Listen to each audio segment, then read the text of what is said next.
ઓ લાલ સાહેબ, ભાઈ ખબર મળ્યા કે તરત જ છાપું લેવા ગયો હતો ભાઈ. જુઓ જો શું ભાઈ નવી લીધી છે હમણાં. આવો આવો દીક્ષિત. આવો ને આવો. બેસો. અરે ભાઈ અહીં બેસવાની કોને ફુરસત છે? આ જમાનો જે બારી ગયો ભાઈ. સિગરેટ? વાહ ભાઈ વાહ. બોલો ભાઈ, આ ઘર ક્યારે ખાલી કરો છો? પહેલી તારીખ થઈ ગઈ પણ હજી ભાડું મળ્યું નથી અને ચુકાદો આવી ગયો છે. પણ ચુકાદો શું આવ્યો છે? આ તે ભાઈ અમને ખબર જ હતી. આ મેં તમને કેટલી વાર બજાઈને કહું છે કે નહીં કે ભાઈ ઝઘડો ન કરો, મિજાજ ન મારો, હળો મળો મજા કરો ભાઈ. અરે સરકારી નોકરી માથું ઊંચું રાખીને થાય જ નહીં ને. તમે નહીં માનો, 40 વર્ષ કલેક્ટરની કચેરીમાં મેં કાઢ્યા હતા. કેટલા? 40. પણ કેવી રીતે? આ તમારી જેમ નહીં ભાઈ, આમ ચમચાગીરી કરીને ભાઈ, ચમચાગીરી કરીને. દીક્ષિત સાહેબ, માચીસ.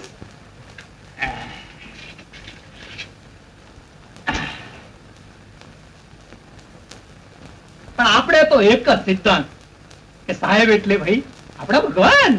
અરે ભાઈ ભગવાન કોઈ વખત રીસાઈ જાય, કોઈ વખત કષ્ટ આપે, દુઃખ દે, ઠોકરો મારે, એટલે શું ભક્તો ભક્તિનું રાજીનામું આપી દે? અરે ભાઈ એવો તે સુંદર ગુંદર લગાડીને ચીટકી જઈએ કે ભગવાને પોતે આપણાથી છૂટવા માટે આપણો મોક્ષ કરવો પડે. અને લાલ સાહેબ, જમાનો જે બારીક આવી ગયો છે, બાકી આપણે તો આજ મોક્ષની ચિંતા કર્યા કરવાની. દીક્ષિત સાહેબ, મારી વાત સાંભળશો? અરે ભાઈ તમે જ બોલ્યા કરશો કે પછી મને બોલવા દેશો? ચંદાબેન, તમને પણ એક ખાનગી વાત કહું. મેં 45 રૂપિયાની નોકરીથી શરૂઆત કરી હતી. કેટલા? 45. પણ રિટાયર થયો ત્યારે શું સમજો છો મારા સાહેબ? 250. પણ હે ઉપરની આમદાની પૂછો જ નહીં.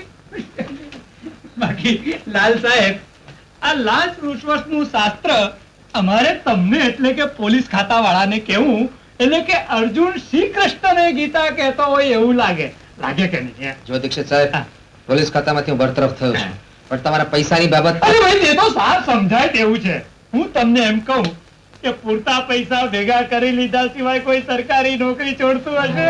તમે કહેવા શું માંગો છો? અરે ભાઈ આ તો લોકો કહે છે. શું કહે છે? કે તમે 1 લાખ રૂપિયા લાંચ લીધી. મેં કહ્યું ભાઈ 50% અતિશયોક્તિ, પણ 50,000 તો લીધા છે. તમે શું કરો છો? દીક્ષિત સાહેબ, જ્યાં સુધી અમને બીજું ઘર નહીં મળે ત્યાં સુધી અમે આ ઘર ખાલી કરવાના નથી. તમારે કોર્ટમાં જવું હોય તો આરામથી જાઓ. તમે મને કોર્ટ કચેરીએ ઘસરી જવા માંગો છો? ભલે કાલે 2 માણસોને છાપરા પર ચડાવીને બધા નળિયા ઉતરાવી દે. એકવાર વરસાદ પડ્યો કે આપોઆપ ચાલ્યા જશે. દીક્ષિત સાહેબ, તમારા જેવા માણસ માટે આપણામાં એક કહેવત છે કે લાતો કે ભૂત બાતો સે નહીં માનતે. જમાનો વધારે બારીક આવી ગયો છે દીક્ષિત સાહેબ.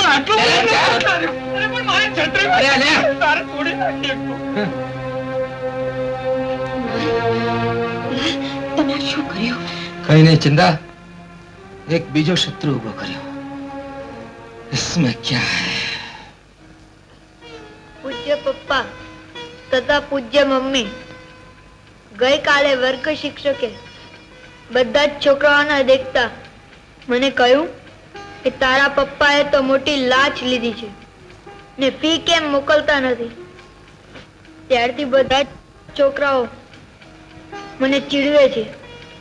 લખપતિનો દીકરો કહે છે.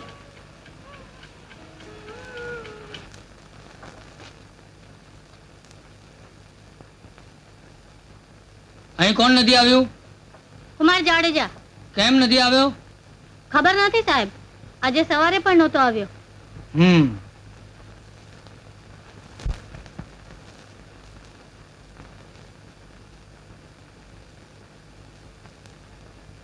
કુમાર, સર કેમ જમવા નથી ગયો? ભૂખ નથી સર. જુઠ્ઠું બોલે છે. રડ નહીં, સાચું બોલ. શું થયું છે? સર મારા પપ્પા હજુ સુધી સ્કૂલની ફી નથી મોકલી. એટલે જમવાનું નહીં? અરે ગાડા, એની ચિંતા તું શું કામ કરે છે? ફી તો 2 દિવસ વહેલી કે મોડી આવશે. સર જો મારે તારું કઈ સાંભળવું નથી. જા પેલા મોઢું ધોઈ લે અને જમી આવ.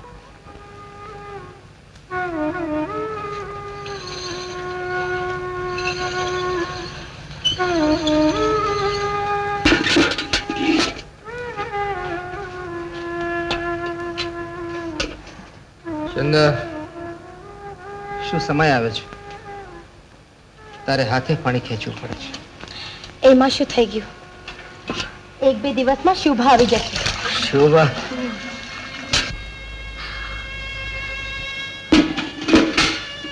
શિવબા હવે નહીં આવે. અને ચંદા શા માટે આવે? અને કોઈએ પણ શા માટે આવવું જોઈએ?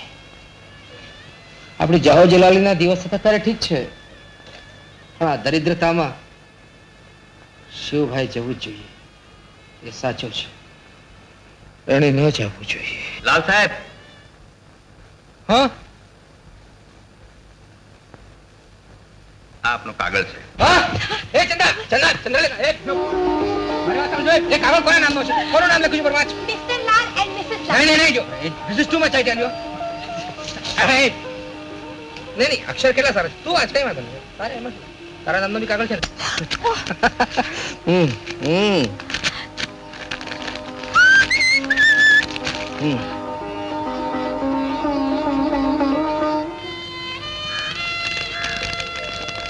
So that's that. માત્ર સમયસર ફી ન મોકલી શકવાથી એક શિક્ષક આવતી પેઢીનો ઘડવૈયો ભર ક્લાસમાં એક માસૂમ બાળકને કહે છે, તારા બાપે લાખો રૂપિયાની લાંચ લીધી છે, સમયસર ફી નહીં મોકલો તો તને બરતરફ કરવામાં આવશે. આ કાગળ ફાડી નાખો લાલ. ચંદા, કાગળ ફાડવાથી કરમ ફાડતા નથી, લલાટના લેખ ટળવાના નથી. ચંદા, જોઈશું ઈમાનદારીથી પૈસા કમાવાનો કોઈ બીજો રસ્તો શોધી કાઢીશ. શું રસ્તો શોધી કાઢશો? ડ્રીલ માસ્ટરની નોકરી કરશો કે પાનપટ્ટીની દુકાન ખોલશો? શું કામ હશો છો?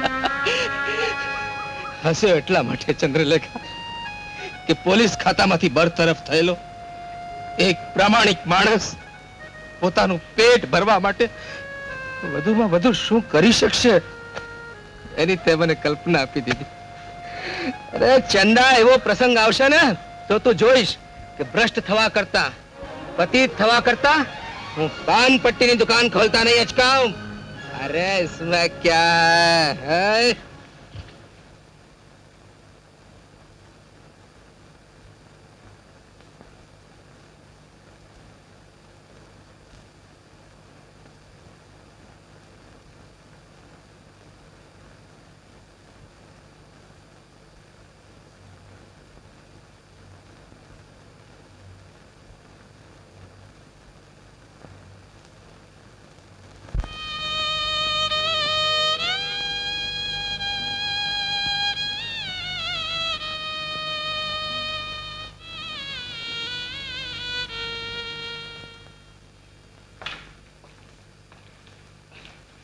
Payment please.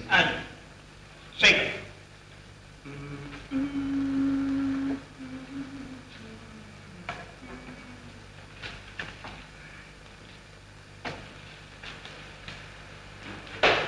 સાહેબ, નોટ બદલી આપશો જરા. નોટ બદલી આપો. ઓ તારી નીકળી પડે કે નોટ બદલી આપો. નાસિક જોયું છે ભાઈ તમે?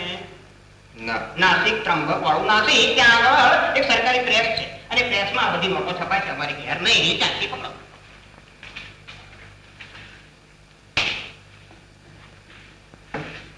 સોરી વાત છે.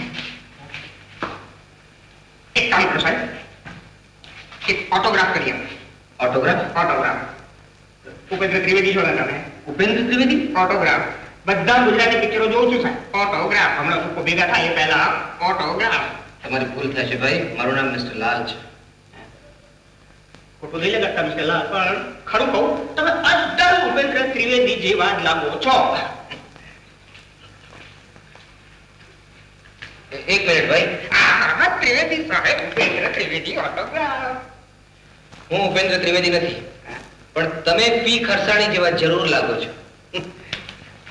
પી ખસણી પી ખસણી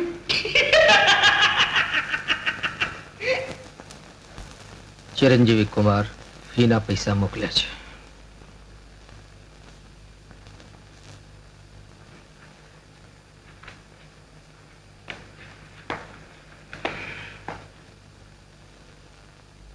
બીજા 25 પૈસા આપજો.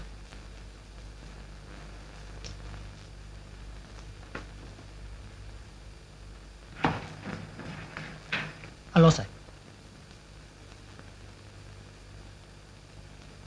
લાલ સાહેબ, તમારો કાગળ છે. Thank you. શ્રીકાંત દલાલ, અજંટા નાટ્ય મંદિર.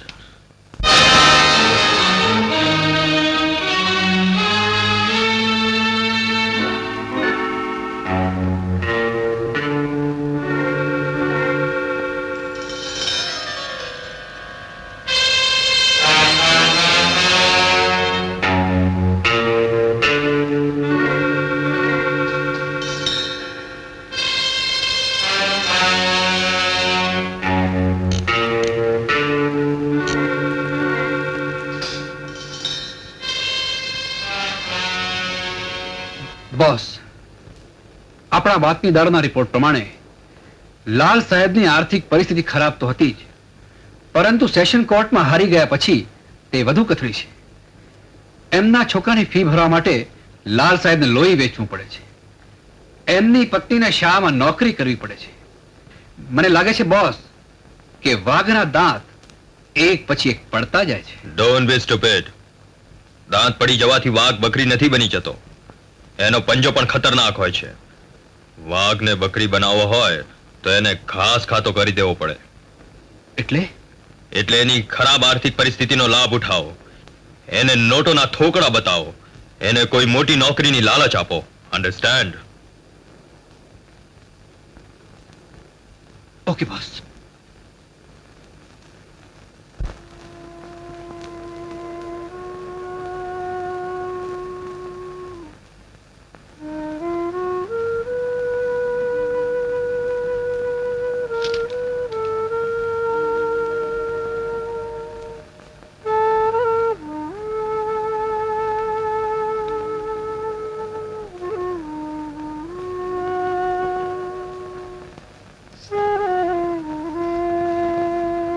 ઊંઘ નથી આવતી. હમ? શા વિચારમાં છો? ચિંદા, શ્રીનો કાગળ આવ્યો છે. કુશળ તો છે ને?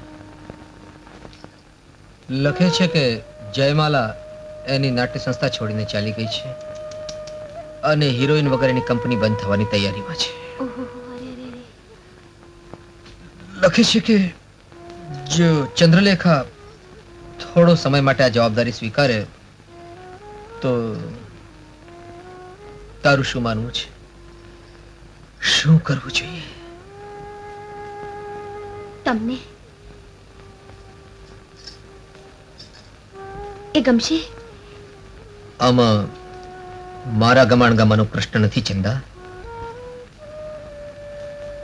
પણ હું બીજે ક્યાંય નોકરી કરું એ તને જો ન રૂચતું હોય તો હાલના સંજોગોમાં તું શ્રીના નાટકમાં કામ કરે એમાં કંઈ ખોટું નથી. તમે કહેશો એમ કરીશ. પણ લાલ, તમારો મારા પરના વિશ્વાસ? આ તું શું બોલે છે ચંદા? મારો તારા પર સંપૂર્ણ વિશ્વાસ છે જ. અરે તું મારું સર્વસ્વ છું ચંદા. ને મારું સર્વસ્વ તમારા ચરણોમાં છે. ચંદ્રલેખા, લાલ, કેમ સાહેબ, નાચ ન ગમ્યો? નાચ નહીં, નૃત્ય. સાહેબ, એ તો જે પાસ લઈને આવે ને એના માટે નૃત્ય, બાકી પૈસા ખર્ચીને આવે એના માટે તો નાચ જ. અરે સાહેબ, સાહેબ એક 2 મિનિટનો સમય આપશો? બોલો. કોર્ટનો ચુકાદો આપને વિરુદ્ધમાં આવ્યો, પણ અમે જાણીએ છીએ કે આપ નિર્દોષ છો. બીજું કાંઈ? બીજું તો શું સાહેબ, હાલ આપની પરિસ્થિતિ ખૂબ ખરાબ છે અને બેનને પણ આમ નાટકોમાં નાચવું પડે છે, નૃત્ય કરવું પડે છે અને કેર કાંટા તમને વાગે છે. એટલે સાહેબ અમારા શેઠ સાહેબે ખાસ ગાવ્યું છે કે હાઈકોર્ટમાં જવાનો વિચાર માંડી વાળો તો સાહેબ હાઈકોર્ટમાં નહીં. પણ સાહેબ મારી વાત તો સમજો સાહેબ. યુ શટ મિસ્ટર લાલ, યાદ રાખજો, પ્રચંડ યંત્રમાં જેમ મોટા ચક્રો ફરે એમ નાના ચક્રે ફરવું જ પડે છે, નહીતર નહીતર મારી જેમ તૂટી ફૂટીને બહાર ફેંકાઈ જાય એટલું જ ને. કરેક્ટ.